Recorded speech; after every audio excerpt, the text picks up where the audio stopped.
My name is Michael Thompson and I'm 73 years old. I've been carrying this burden in my heart for over 25 years, and today I finally found the courage to share what really happened behind the closed doors of the Jehovah's Witnesses organization.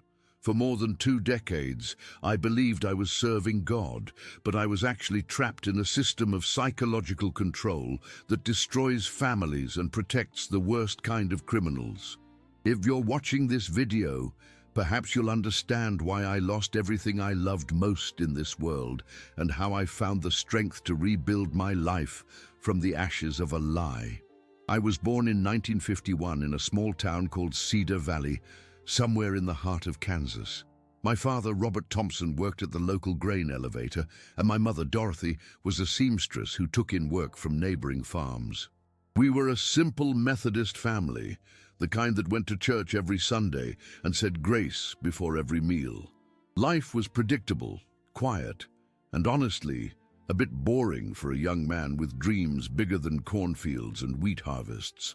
When I turned 18, I moved to Denver, Colorado, chasing the promise of a better life in the big city. I found work at a construction company and rented a small apartment in a working-class neighborhood. It was 1969, and the world was changing rapidly around us. The Vietnam War was raging, young people were protesting in the streets, and everyone seemed to be questioning everything they had been taught. I felt lost in that chaos, searching for something solid to hold on to, something that made sense in a world that seemed to be falling apart. That's when Linda Martinez knocked on my apartment door on a rainy Saturday morning in March 1970. She was 19 years old, with long brown hair and eyes that sparkled with absolute conviction. Beside her stood an older woman named Sister Rebecca Foster, who introduced herself as one of Jehovah's Witnesses. Linda smiled and asked if I would like to learn the truth about God's plan for humanity. Something in her voice, in her certainty, drew me in immediately. I was lonely, confused, and desperately seeking answers that my childhood faith had never provided. "Would you like to know why God allows suffering in the world?" Linda asked, holding up a colorful magazine called The Watchtower. "Would you like to understand what the Bible really teaches about the future?" I invited them in, made some coffee, and for the next 2 hours, I listened to explanations that seemed to answer every question I had ever had about life, death, and purpose. They showed me Bible verses I'd never noticed before, connected prophecies in ways that seemed to reveal hidden truths, and painted a picture of a paradise earth where all suffering would end forever. Within 6 months, I was attending meetings at the Kingdom Hall 3 times a week. The building was simple but clean, with rows of chairs facing a small stage where brothers gave talks about Bible prophecies and organizational instructions. Everyone dressed modestly, spoke quietly, and treated each other with what seemed like genuine love. For the first time in my life, I felt like I belonged to something important, something that mattered more than just earning money and paying bills. Linda and I began spending more and more time together, studying the Bible and going door to door in the preaching work. She was a second-generation witness, raised in the truth by parents who had converted in the 1940s. Her faith was absolute, unshakable, and incredibly attractive to someone like me, who had been drifting through life without clear direction. We would walk through neighborhoods for hours, knocking on doors and sharing the good news of God's kingdom with anyone willing to listen. Most people slammed doors in our faces, but occasionally we would find someone interested, someone hungry for answers, just like I had been. In December 1970, I was baptized at a circuit assembly in a nearby town. I remember standing in that cold water, feeling like I was finally making the most important decision of my life. The brother who baptized me asked if I understood that I was dedicating my life to Jehovah God and his organization. I answered yes with my whole heart, believing that I was entering into a covenant not just with God, but with the only true religion on earth. Linda and I were married in the summer of 1971 in a simple ceremony at the Kingdom Hall. We couldn't have a reception with dancing or loud music, as those things were considered worldly and inappropriate for Christians. Instead, we had a quiet dinner with the brothers and sisters from our congregation, sharing Bible-based conversations and wholesome fellowship. Looking back now, I realize how controlled and sterile it all was, but at the time it felt pure and spiritual. Our first child, Joshua, was born in 1973, followed by Emily 2 years later. Linda was an exemplary witness wife, submissive, devoted to the organization, and determined to raise our children in the truth. We conducted family Bible studies every week, attended all the meetings religiously, and made sure our children understood that they were different from worldly children. They couldn't participate in school holidays, couldn't salute the flag, couldn't make friends with non-witness children. It was a sacrifice we were willing to make for their spiritual welfare. By 1975, I had progressed enough spiritually to be appointed as a ministerial servant. The organization was predicting that Armageddon would come in 1975, and everyone was excited about the prospect of entering the new world. Linda and I increased our preaching hours, sold some of our possessions to support the worldwide work, and prepared ourselves mentally for the end of this system of things. When 1975 came and went without incident, the organization explained that the timeline had been misunderstood, and most of us accepted this explanation without question. After all, questioning the organization meant questioning God himself. Throughout the late 1970s and early 1980s, I continued to advance in organizational responsibilities. I was appointed as an elder in 1982, which meant I now had access to confidential information about the congregation members. I participated in judicial committees that dealt with cases of adultery, drinking problems, and other forms of wrongdoing. I believed I was helping to keep the congregation clean and pure, protecting the sheep from harmful influences. The elders' meetings were held in a small room behind the main auditorium, where we would discuss sensitive matters that the regular publishers never heard about. We would receive letters from the society headquarters in Brooklyn, New York, containing detailed instructions about how to handle various situations. Everything was carefully controlled, methodically organized, and presented as divine guidance flowing through God's earthly organization. Linda and I seemed to have the perfect witness family. I was a respected elder. She was a pioneer who spent 70 hours a month in the preaching work, and our children were exemplary young ones who gave talks at the Theocratic Ministry School. Other families in the congregation looked up to us as an example of what dedication to Jehovah could accomplish. We attended circuit assemblies, district conventions, and special pioneer meetings, always sitting in the front rows and hanging on every word from the platform speakers. But underneath this facade of spiritual success, something was beginning to trouble me. It started with small things that didn't quite add up. Contradictions between what we taught from the platform and what actually happened in the congregation. I noticed that some elders seemed more concerned with maintaining organizational rules than with showing genuine love and compassion. I saw families torn apart by rigid interpretations of biblical principles, young people discouraged from pursuing higher education, and talented individuals prevented from using their gifts because those gifts didn't fit the organization's narrow definition of acceptable service. The first major crack in my faith came in 1987 when a young sister named Rebecca Collins approached me after a Thursday night meeting.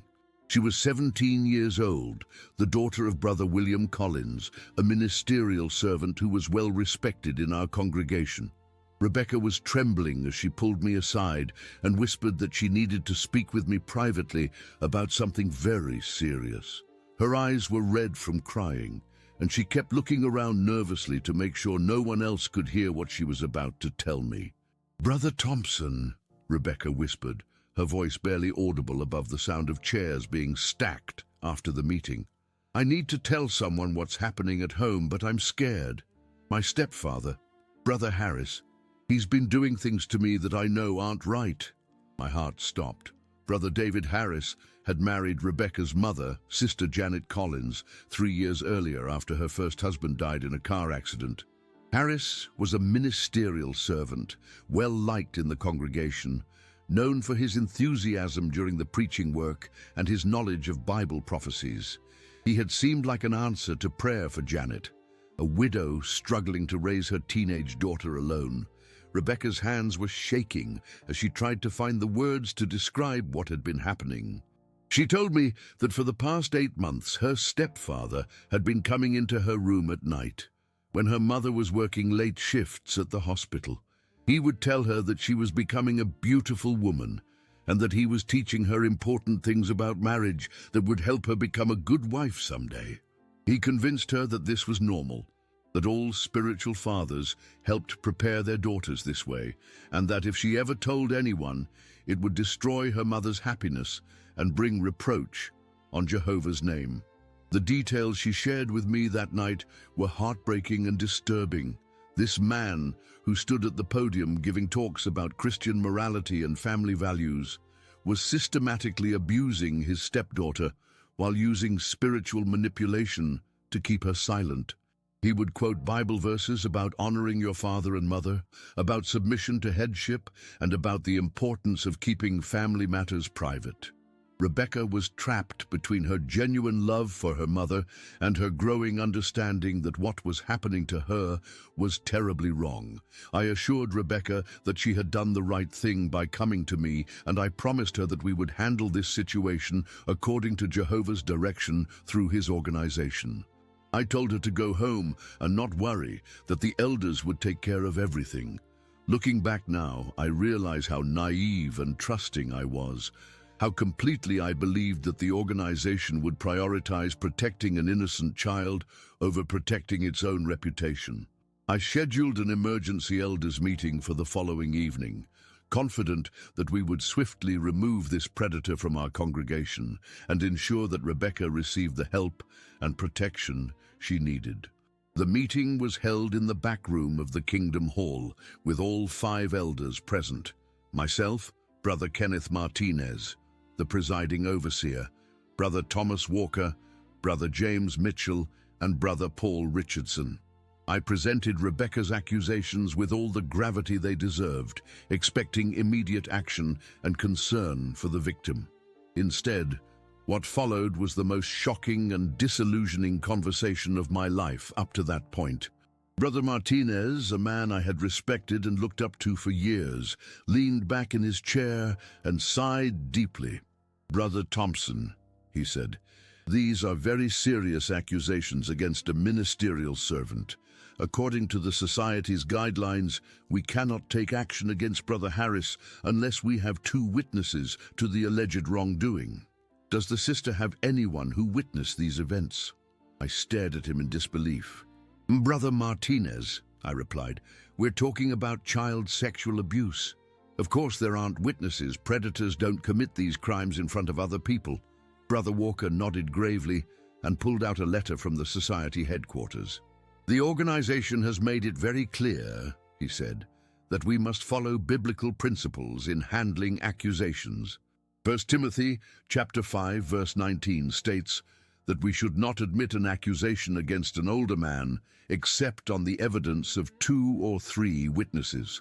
Without corroborating testimony, this becomes a case of one person's word against another's."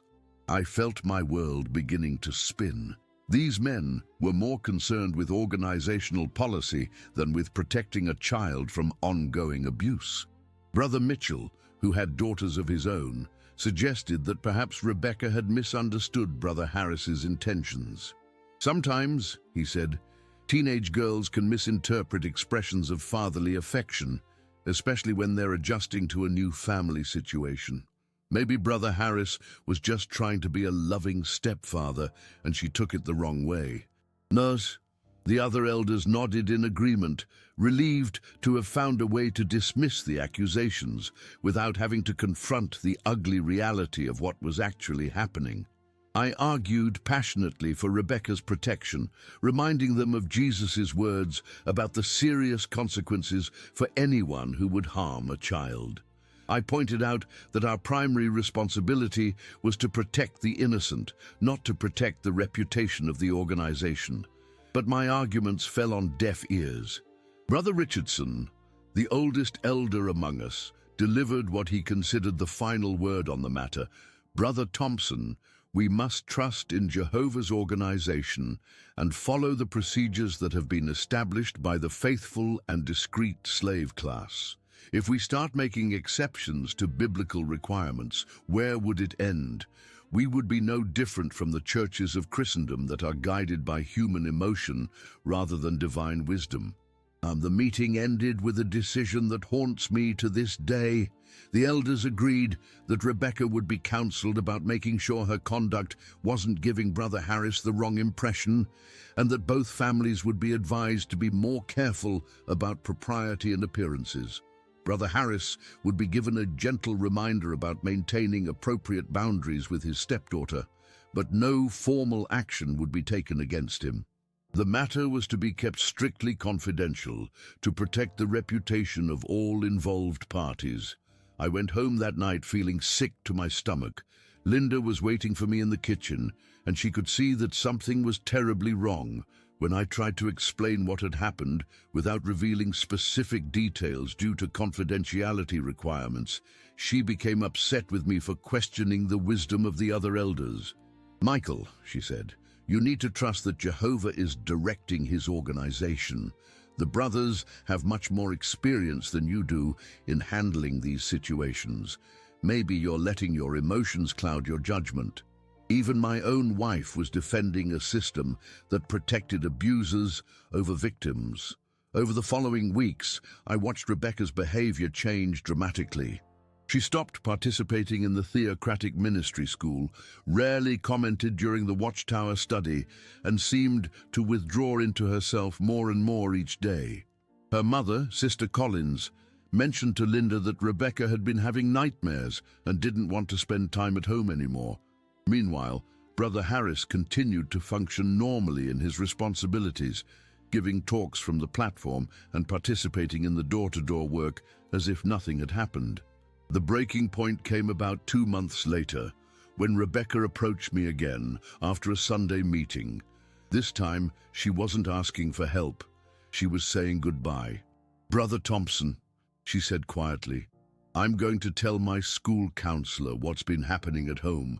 I know it will cause problems for Mom and for the congregation, but I can't take it anymore. I thought you should know."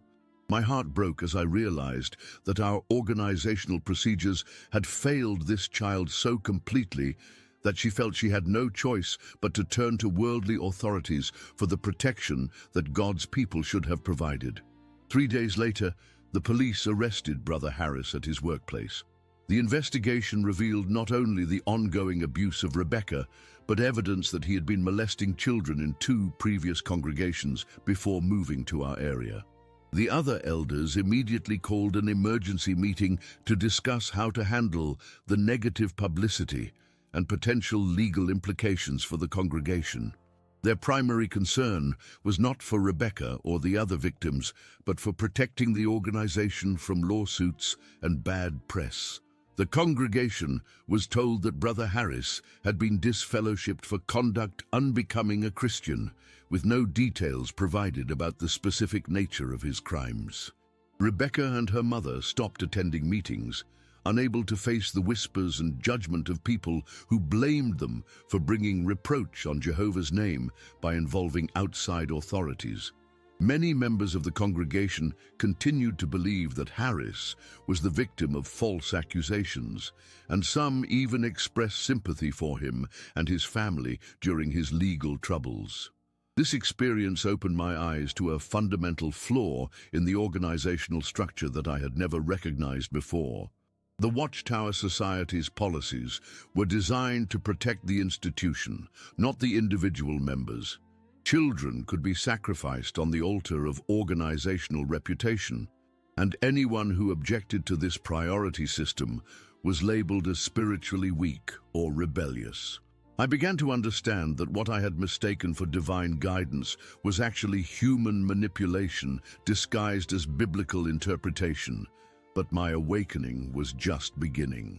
Rebecca's case was not an isolated incident.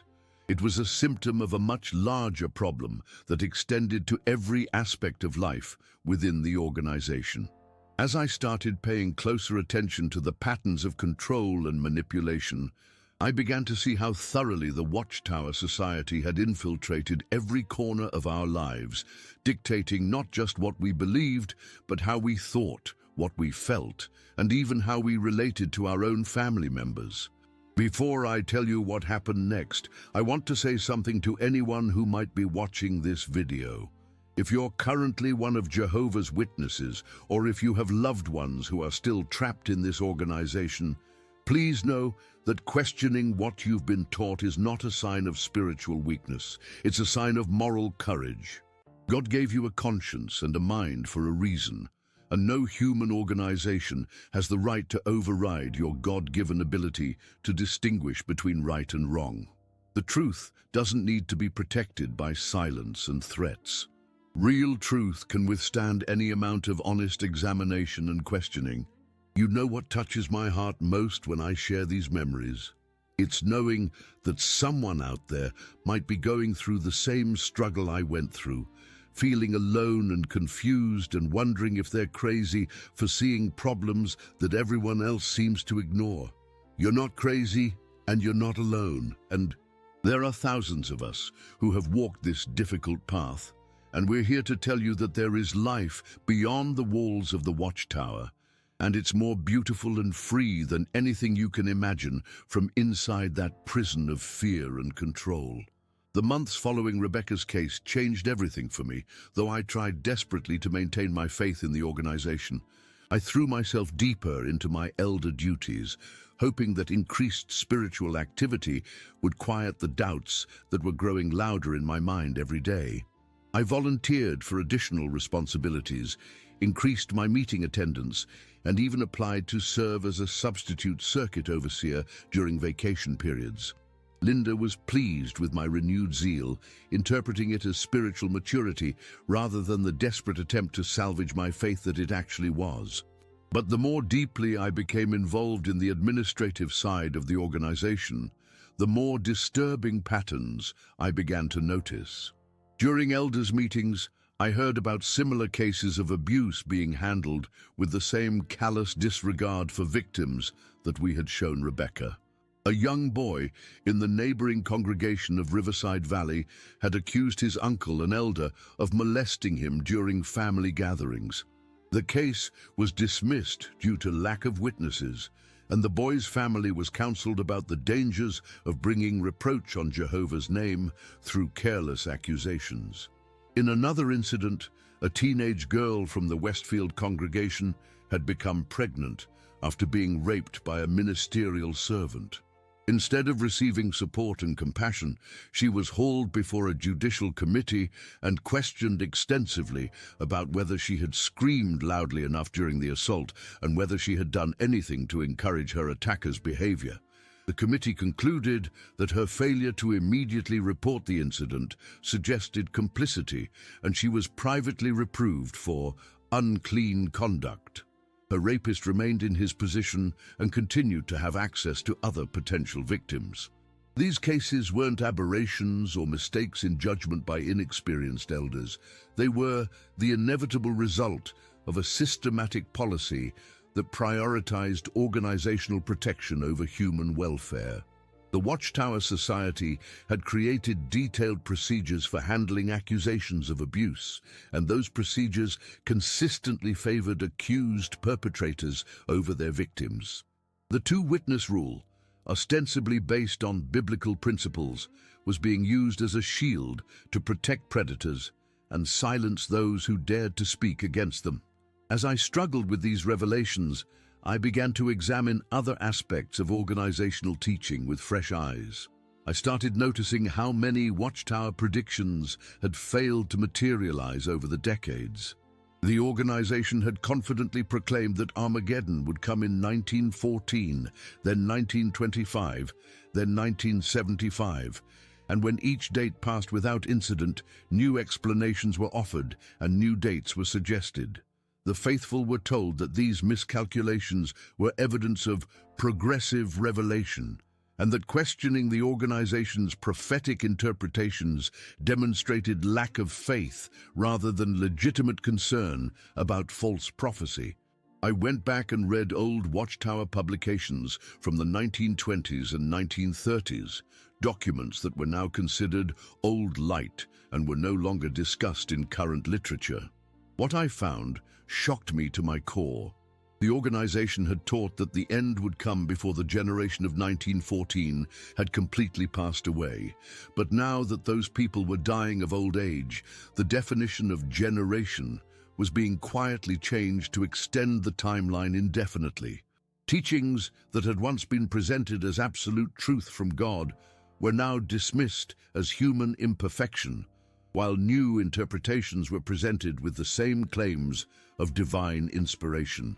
The blood transfusion doctrine was another area where I began to see serious problems. The organization taught that accepting blood transfusions was equivalent to eating blood, which was forbidden in the Old Testament, and that faithful Christians should be willing to die rather than violate God's law on this matter. But I discovered that the society allowed witnesses to accept blood fractions and certain blood-derived products, creating arbitrary distinctions that had no biblical basis. Families were being torn apart, and people were dying over medical decisions that were based on organizational interpretation rather than clear scriptural commands.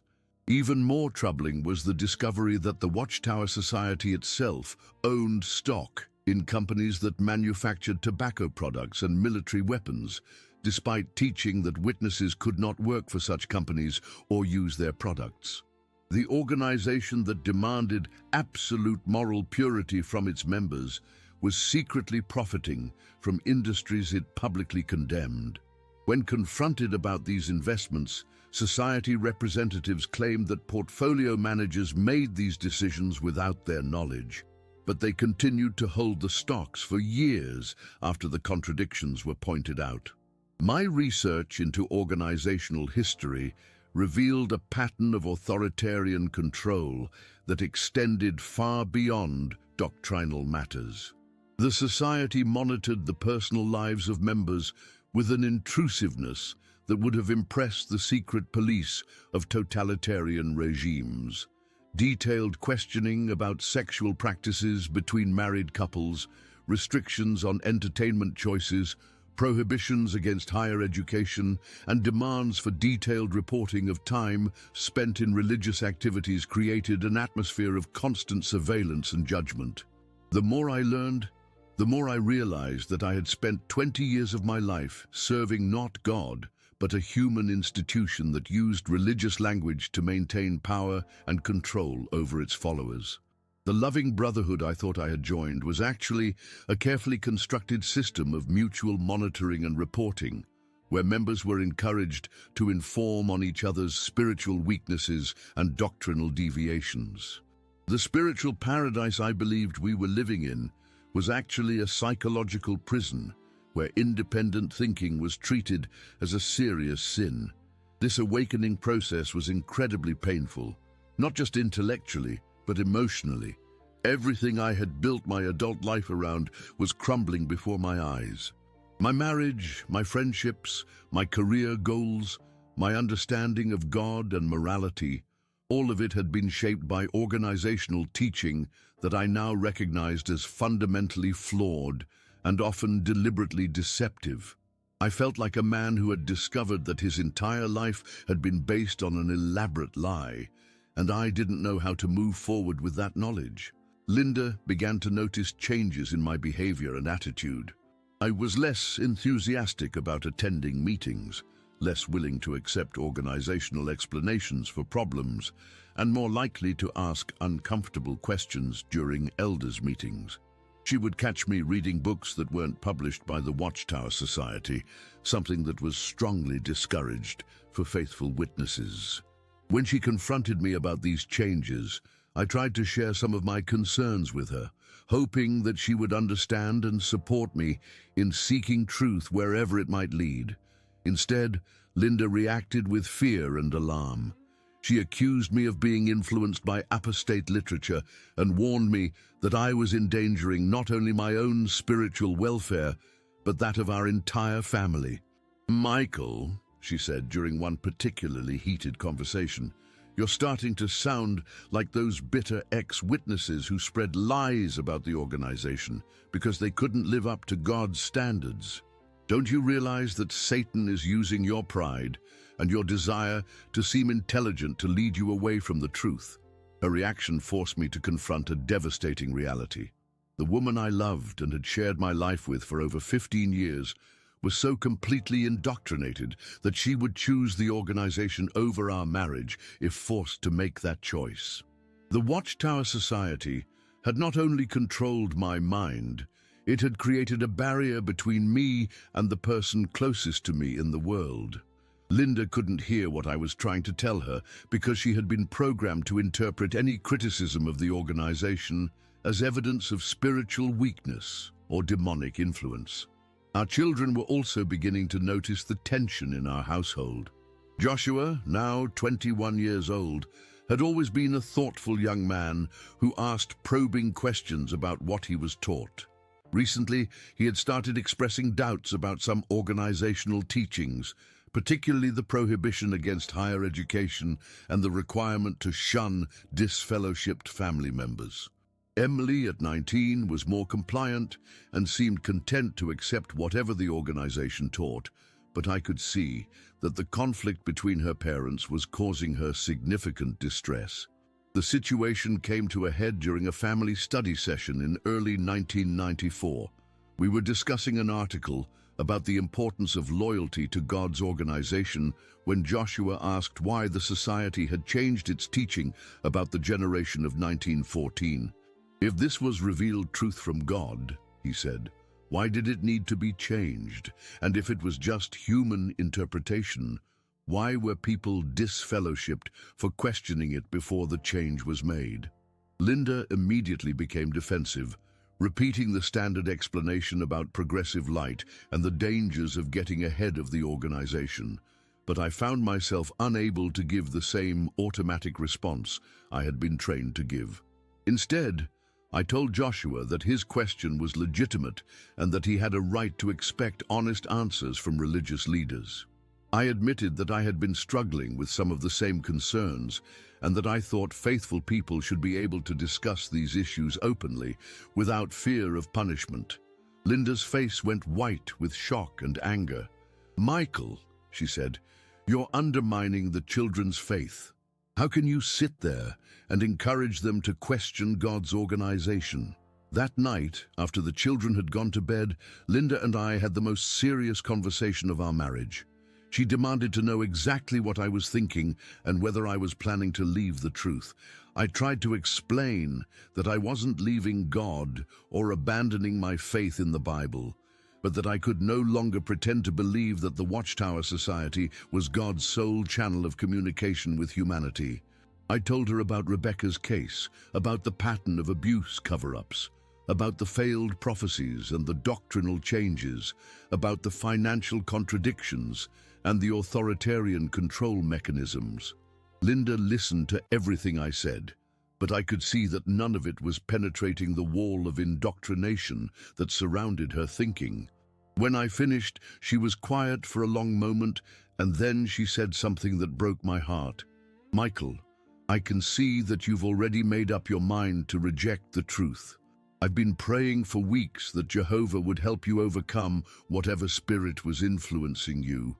But now I realize that you've gone too far to come back. I have to protect myself and the children from your apostate thinking." The word apostate hung in the air between us like a death sentence. In the Jehovah's Witness world, there is no worse label that can be applied to a person. Apostates are considered more dangerous than murderers or thieves because they threaten the spiritual welfare of faithful witnesses. Once someone is labeled an apostate, they become untouchable, their very presence considered spiritually contaminating. Linda was telling me that she no longer saw me as her husband or the father of her children, but as an enemy of God who posed a direct threat to everything she held sacred. The transformation in my family dynamics happened with stunning speed once Linda had mentally categorized me as an apostate. Within days of our confrontational conversation, she had contacted the other elders' wives to share her concerns about my spiritual condition. The Jehovah's Witness community operates like a small town where everyone knows everyone else's business, and word spread quickly that Brother Thompson was experiencing serious spiritual difficulties. I began noticing changes in how people interacted with me at meetings. Conversations would stop when I approached, invitations to social gatherings became less frequent, and other elders started treating me with a cautious formality that hadn't existed before. Brother Martinez, the presiding overseer, requested a private meeting with me in early October 1994. We met at the Kingdom Hall on a weekday evening when the building was empty, sitting in the same back room where we had failed Rebecca Collins 2 years earlier. He opened our conversation with expressions of concern for my spiritual welfare and love for me as a brother. But his tone quickly became more serious as he began outlining specific reports he had received about my conduct and attitude. "Brother Thompson," he said, consulting notes he had prepared in advance, "several reliable sources have reported that you've been expressing doubts about organizational teachings and encouraging others to question the faithful and discreet slave class.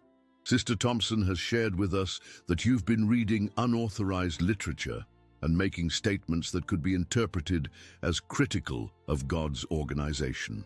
We're also aware that you've been asking inappropriate questions during elders' meetings and showing a lack of cooperation with theocratic arrangements."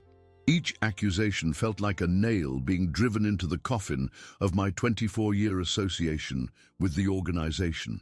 I asked Brother Martinez what specific statements or actions he considered problematic, hoping to engage in a rational discussion about the legitimate concerns I had raised.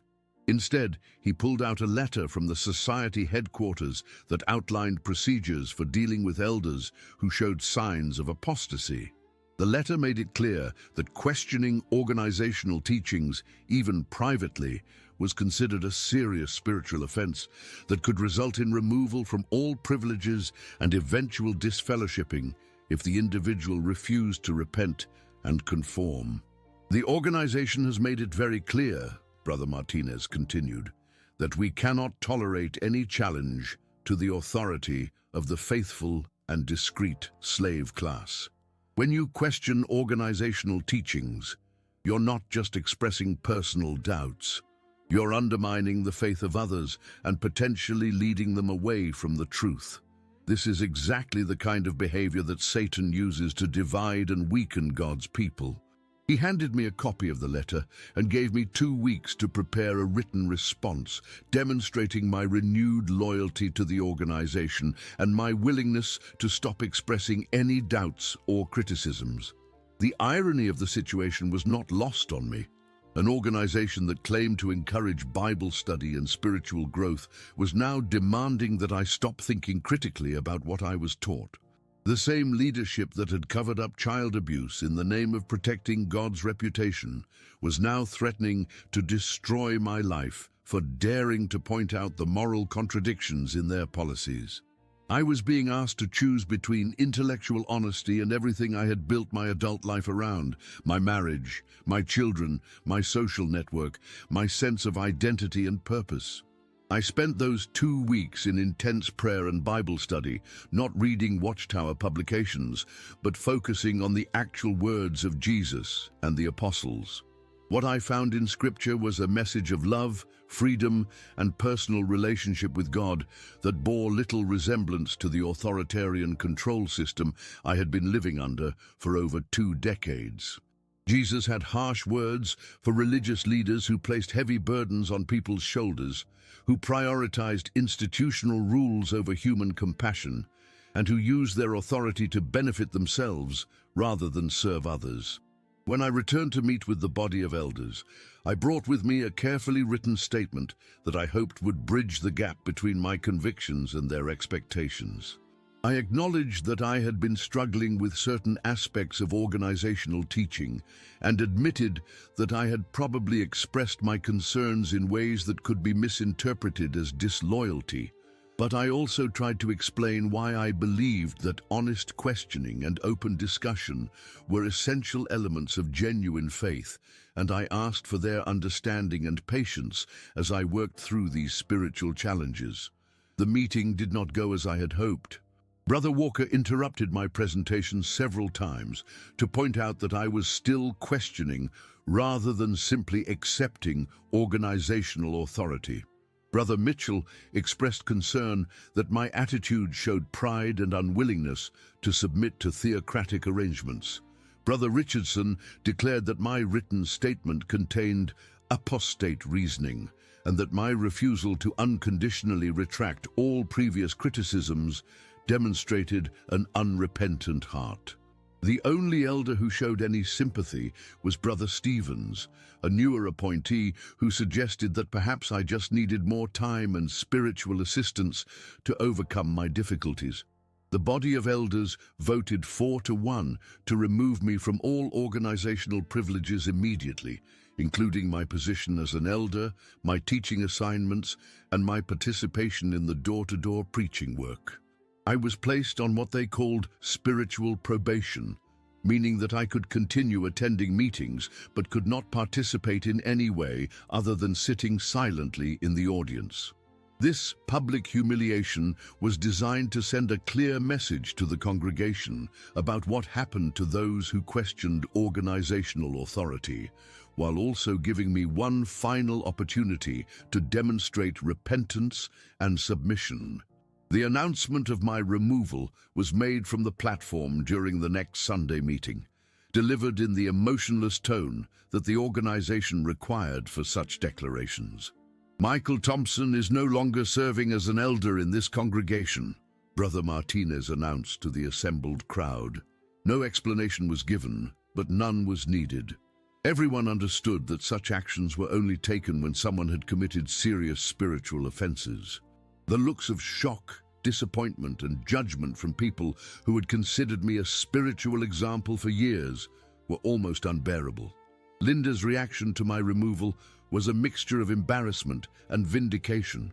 She was humiliated by the public disgrace brought upon our family, but she also felt that the elder's decision proved that her concerns about my spiritual condition had been justified. "Maybe now you'll realize how serious this situation has become," she told me after the meeting. "The brothers are trying to help you, Michael, but you have to be willing to accept their counsel and stop being so stubborn and proud." Our children reacted very differently to the crisis engulfing our family. Emily, who had always been the more compliant of our two children, largely accepted her mother's interpretation of events and began treating me with the same cautious distance that Linda now maintained. She would answer my questions politely, but avoid any extended conversations, and I could see the confusion and pain in her eyes as she struggled to reconcile the father she loved with the spiritual threat she was now told I represented. Joshua, on the other hand, was deeply troubled by what he was witnessing. He came to me privately several days after the announcement and asked for my side of the story. I tried to explain my concerns in age-appropriate terms, focusing on the importance of thinking for oneself and standing up for what was right even when it was difficult. "Dad," he said after listening carefully to everything I told him, "if the organization is really God's truth, why are they so afraid of questions? And if they're wrong about some things, how do we know they're right about anything else?"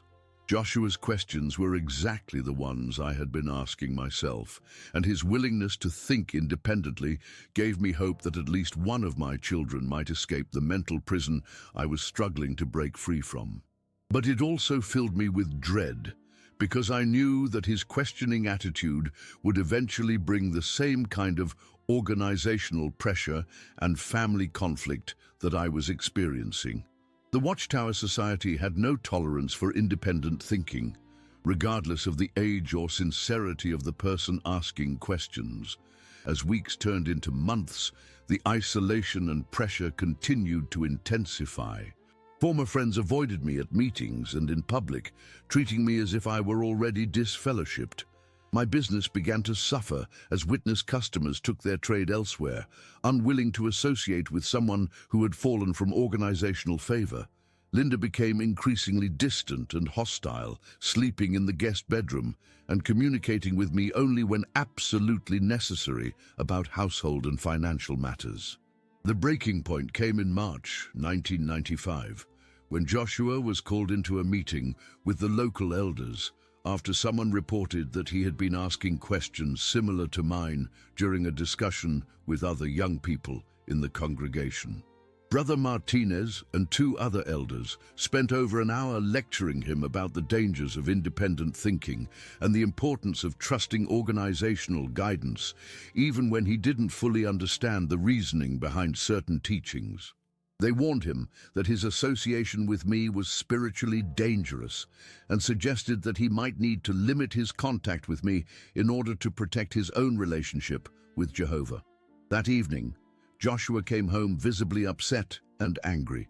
"Dad," he said, "they told me that I shouldn't listen to anything you say about the organization because you're being influenced by demons.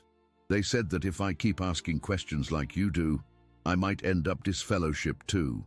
But how can asking honest questions be wrong? How can wanting to understand what I believe be a sin?" I held my 22-year-old son as he struggled with the same painful realization that had been tearing me apart for months. The religion we had devoted our lives to was fundamentally dishonest and manipulative. Linda overheard our conversation from the kitchen and exploded with rage that I had never seen from her before. "How dare you poison his mind against the truth?" she screamed. "Joshua, your father is an apostate who is trying to drag you down with him. The elders are right. You need to stop listening to him before he destroys your chance for eternal life." The woman I had loved and shared everything with for over 20 years was now treating me as her enemy, choosing loyalty to an organization over loyalty to her own family. That night, I made the decision that would change everything. I could no longer pretend to believe what I knew to be false, and I could no longer subject my family to the ongoing pain and division that my presence was causing. I would write a letter of disassociation, formally severing my ties with the Jehovah's Witness organization and accepting all the consequences that would follow. I knew that this decision would cost me my marriage, my relationship with Emily, and possibly my contact with Joshua as well. But I also knew that staying would cost me my integrity and my soul. Writing that letter of disassociation was the most difficult and liberating thing I had ever done in my life. I sat at my desk until 3 in the morning, crafting words that would officially end my 25-year relationship with the organization that had defined every aspect of my existence since I was 19 years old. The letter was brief and direct. I could no longer in good conscience remain associated with an organization that protected child abusers, suppressed honest questioning, and claimed divine authority while demonstrating thoroughly human failures and corruption. I stated that I was voluntarily withdrawing my membership and requested that no further attempts be made to contact me for shepherding calls or judicial meetings. I delivered the letter to Brother Martinez personally on a Thursday afternoon in April 1995, knowing that it would be read to the congregation at the next meeting and that my life as I had known it would be officially over. He accepted the envelope with a mixture of sadness and relief, perhaps recognizing that this outcome had been inevitable since our first serious conversation about my doubts. "Michael," he said as I turned to leave, "I hope someday you'll realize what you're giving up and find your way back to the truth." I looked at him and replied, "Brother Martinez, I hope someday you'll realize what you're protecting and find the courage to put children's safety above organizational reputation." The announcement was made that Sunday evening. Michael Thompson is no longer one of Jehovah's Witnesses.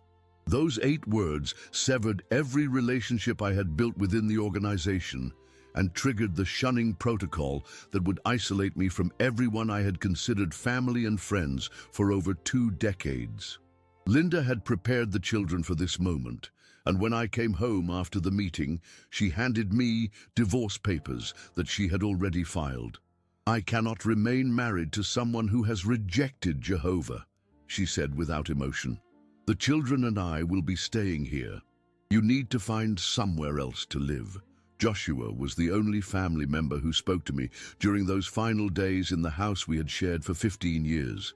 He helped me pack my belongings and told me that he was planning to move out as well, unable to remain in an environment where his father was treated as a dangerous enemy. "Dad," he said as we loaded boxes into my pickup truck, "I've been doing my own research since our conversation with the elders, and I'm starting to see the same problems you've been talking about. I don't think I can stay in this organization either, but I'm scared of losing everyone I care about." I assured him that whatever decision he made about his faith, I would always be his father and would always love him unconditionally. Emily's goodbye was heartbreaking in its finality. She hugged me briefly and whispered, "I love you, Daddy, but I have to choose Jehovah." She was 19 years old, raised from infancy to believe that organizational loyalty was equivalent to loyalty to God, and I couldn't blame her for making the choice she had been programmed to make since childhood. I told her that I would always be there if she ever needed me, regardless of what the organization taught about associating with disassociated family members. But I could see in her eyes that she had already begun the process of mentally cutting me out of her life. The first months of my new life were brutally difficult. I rented a small apartment across town, found work with a construction company that had no connection to Jehovah's Witnesses, and began the overwhelming task of rebuilding my entire social and emotional support system from scratch. At 44 years old, I was starting over with no friends, no community connections, and no clear sense of identity apart from the religious framework that had structured my thinking for most of my adult life. The silence was deafening. No phone calls, no visits, no acknowledgement of my existence from anyone I had considered important in my previous life. The psychological impact of complete social rejection was more devastating than I had anticipated. Former friends would cross the street to avoid walking near me when they saw me in public.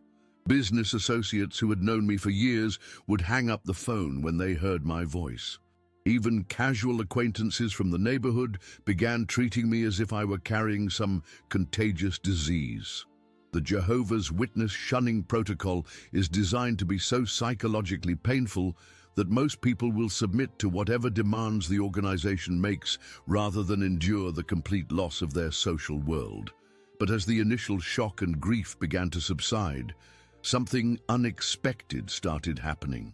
For the first time in 25 years, I was able to think freely without constantly filtering my thoughts through organizational doctrine. I could read books that had been forbidden, ask questions that had been discouraged, and explore ideas that had been labeled as dangerous or apostate.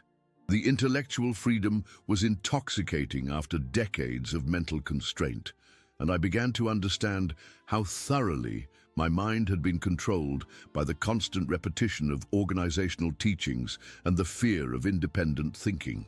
I started attending a small community church in my neighborhood, not because I was ready to embrace another organized religion, but because I needed fellowship with people who shared some form of spiritual interest. The pastor, Reverend William Hayes, was a gentleman in his 60s who had been ministering to the same congregation for over 30 years.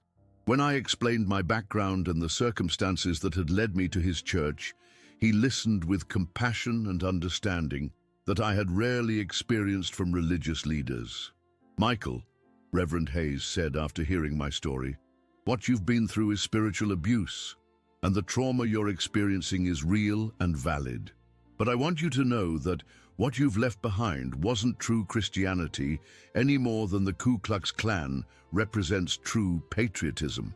The Jesus I serve came to set people free, not to create new forms of bondage and control. Take your time, ask your questions, and don't let anyone pressure you into believing anything that doesn't ring true in your heart and mind."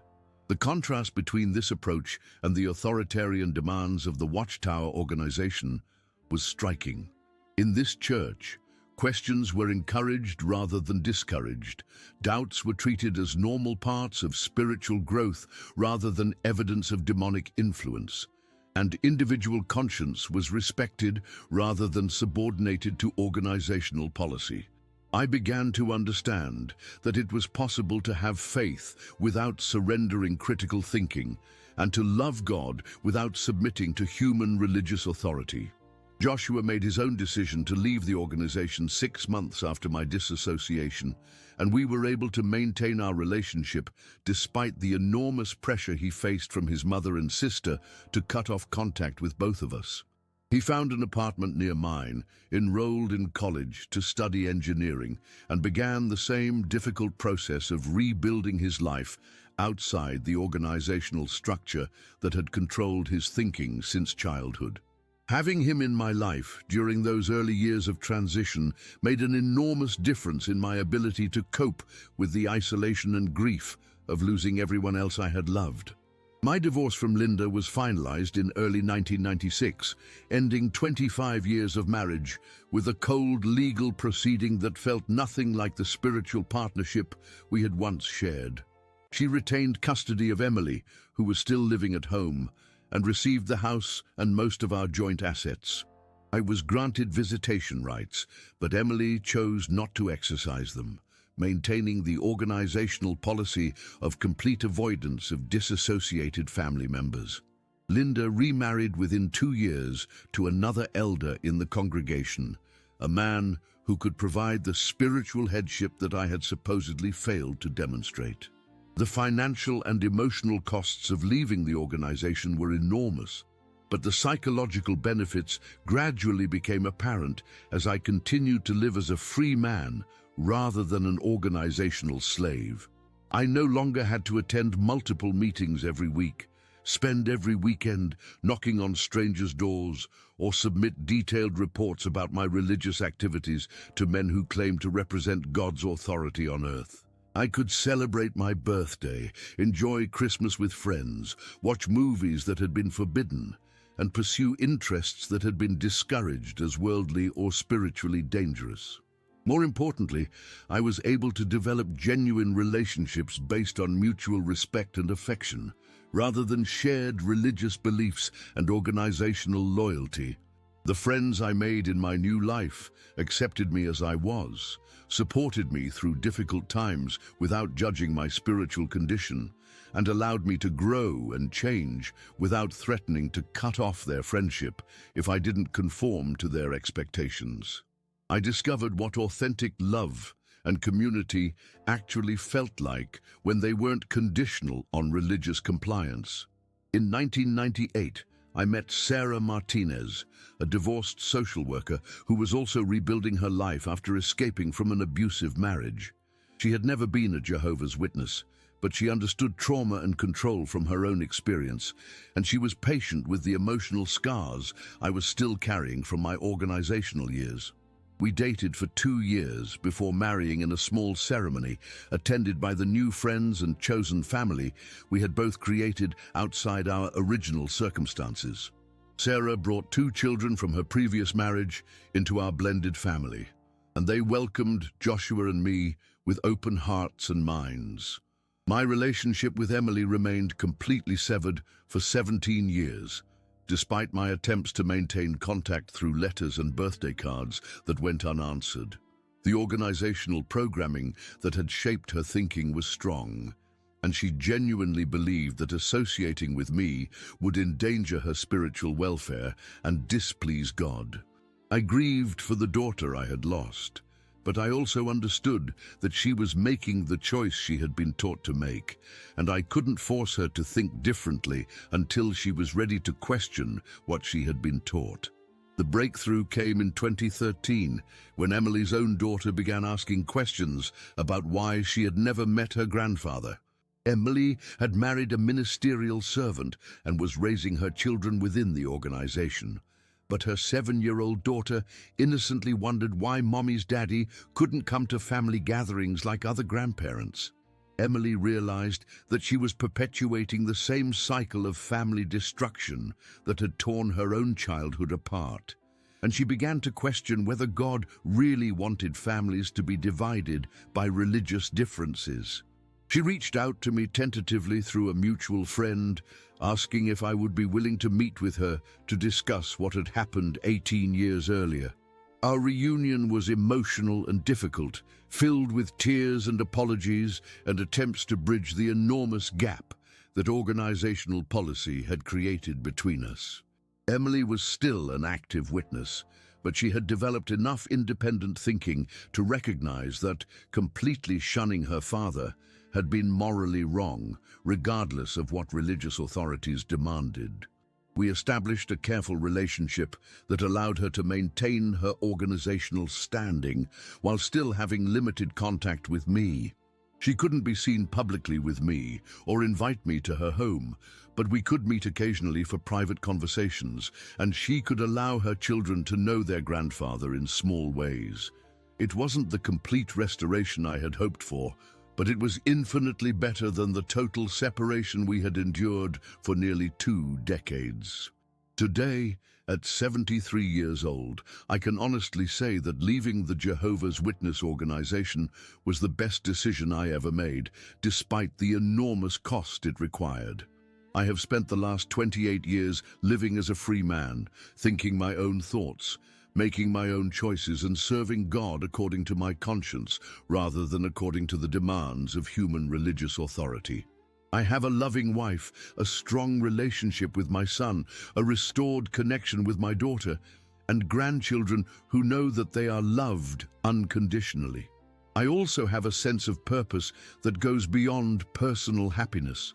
I have spent years helping other people escape from high-control religious groups, counseling families torn apart by organizational shunning policies, and speaking publicly about the dangers of religious authoritarianism. My story is not unique. Thousands of former Jehovah's Witnesses have walked the same difficult path from organizational control to personal freedom, and thousands more are still trapped within a system that promises spiritual paradise but delivers psychological prison.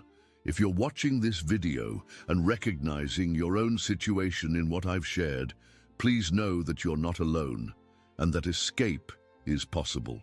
It won't be easy, and it will cost you more than you want to pay, but the freedom and authenticity waiting on the other side are worth every sacrifice you'll have to make.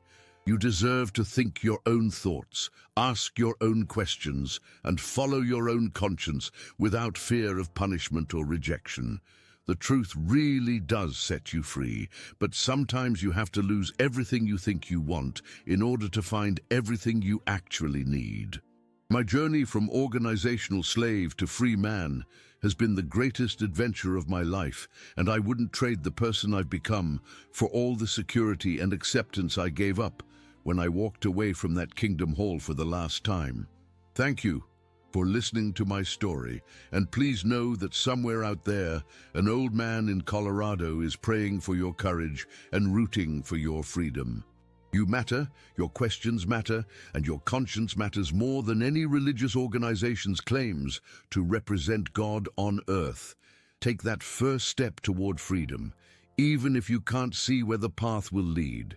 Trust me, it's worth it.